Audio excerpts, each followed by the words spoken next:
Sharma. India TV YouTube channel subscribe करिए, bell icon दबाएं।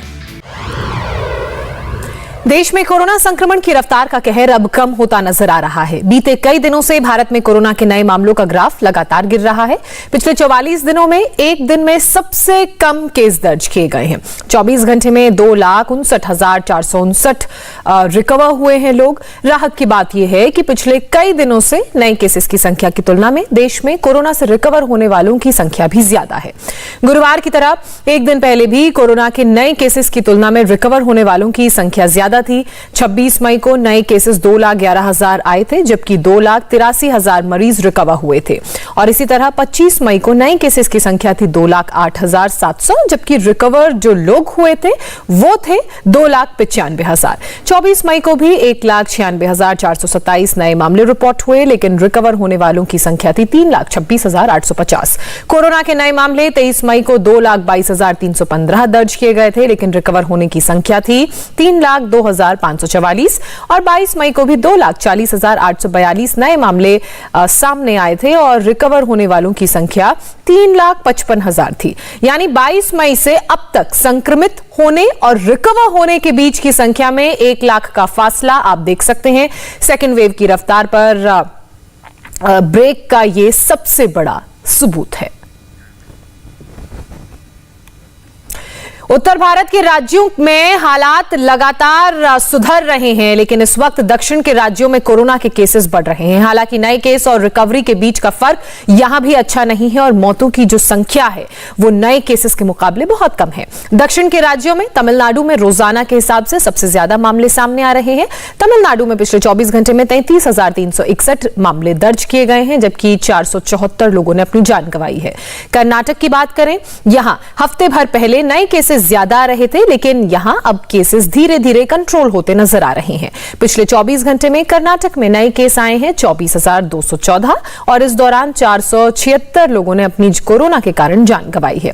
पिछले दिनों केरल में कर्नाटक से कम मामले दर्ज किए गए, लेकिन आज का डेटा जो सामने आया है वो ये बता रहा है कि केरल में 24 घंटे में 24,166 नए मामले दर्ज हुए हैं और इस दौरान 181 लोगों की मौत हुई है। आंध्र प्रदेश में 24 घंटे में 16,167 नए मामले सामने आए हैं। 104 लोगों ने कोरोना के कारण अपनी जान भी गंवाई है। तो ये हमने आपको दक्षिण का आंकड़ा दिखाया। अब बात राजधानी दिल्ली की करते हैं। दिल्ली में लॉकडाउन खत्म करने पर आज बड़ा फैसला हो सकता है। आज दिल्ली डिजास्टर मैनेजमेंट अथॉरिटी की अहम बैठक होने वाली है। इस बैठक में उपराज्यपाल अनिल बैजल, मुख्यमंत्री अरविंद केजरीवाल, चीफ सेक्रेटरी समेत सभी सचिव स्तर के बड़े अधिकारी मौजूद रहेंगे। बैठक में हालात पर चर्चा कर लॉकडाउन पर फैसला लिया जाएगा। दिल्ली में कोरोना की स्थिति अब काबू में आती नजर आ रही है। संक्रमण दर भी काफी कम हो गई है और मरने वालों की संख्या में लगातार गिरावट दर्ज हो रही है।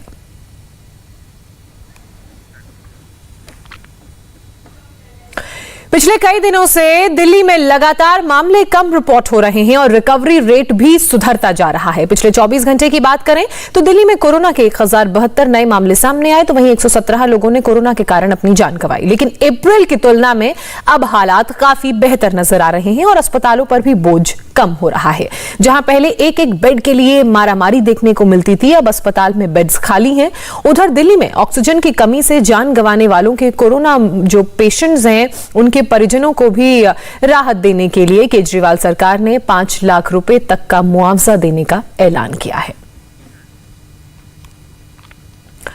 दिल्ली में एक तरफ कोरोना के मामले घट रहे हैं तो दूसरी तरफ ब्लैक फंगस के मामले बढ़ते जा रहे हैं। लिहाजा दिल्ली में ब्लैक फंगस बीमारी को महामारी घोषित कर दिया गया है। दिल्ली में ब्लैक फंगस के मामले तेजी से बढ़ रहे हैं। शुक्रवार 21 मई को दिल्ली में करीब 200 ब्लैक फंगस के मामले थे। 26 मई तक दिल्ली में ये बढ़कर 620 हो गए, जबकि गुरुवार 27 मई को 153 नए मामलों की पुष्टि हुई है और इसके साथ ही बीमारी के जो मरीज हैं ब्लैक फंगस की उनकी संख्या अब 773 हो गई है। दिल्ली सरकार दूसरी लहर खत्म होने से पहले ही तीसरी लहर की चुनौतियों से निपटने में अभी से जुट गई है। स्वास्थ्य इंफ्रास्ट्रक्चर जैसे कि अस्पताल, ऑक्सीजन और दवाइयों की स्थिति क्या है, इसके बारे में एक्शन प्लान बनाने के लिए एक 13 सदस्यीय कमेटी का गठन किया गया है। इसके अलावा एक 8 सदस्यीय दूसरी कमेटी का भी गठन किया गया है जो कोविड-19 की तीसरी लहर के असर को कम करने और उसके प्रबंधन को लेकर रणनीति तैयार करेगी।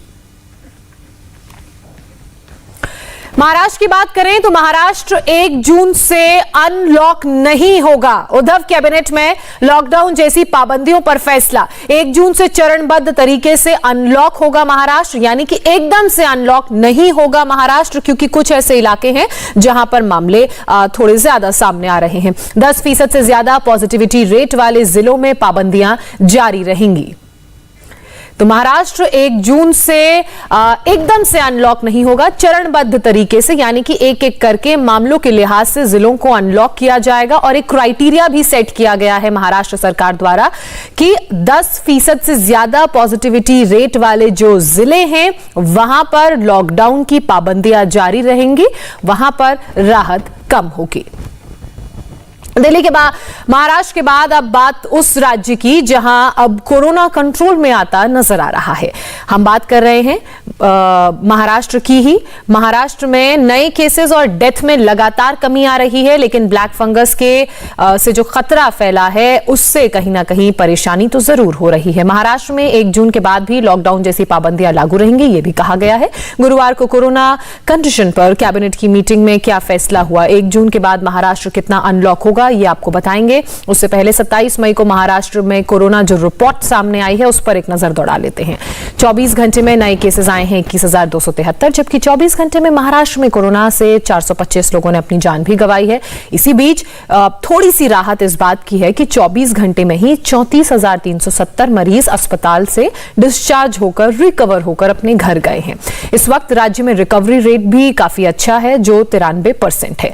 कम होते केसेस और बढ़ते रिकवरी रेट को देखकर यह माना जा रहा था कि महाराष्ट्र को 1 जून से अनलॉक किया जा सकता है, लेकिन उद्धव सरकार ने कैबिनेट मीटिंग में यह फैसला लिया है। और फैसला यह है कि राज्य के 21 जिलों में जहां कोरोना पॉजिटिविटी रेट 10% से ज्यादा है, वहां 1 जून के बाद भी कोई ढील नहीं दी जाएगी। दूसरे जिलों में जहां नए केसेस में लगातार कमी दर्ज की जा रही है, वहां भी 1 जून से सारी पाबंदियां खत्म नहीं होंगी, बल्कि धीरे धीरे यानी कि चरणबद्ध तरीके से छूट दी जाएगी।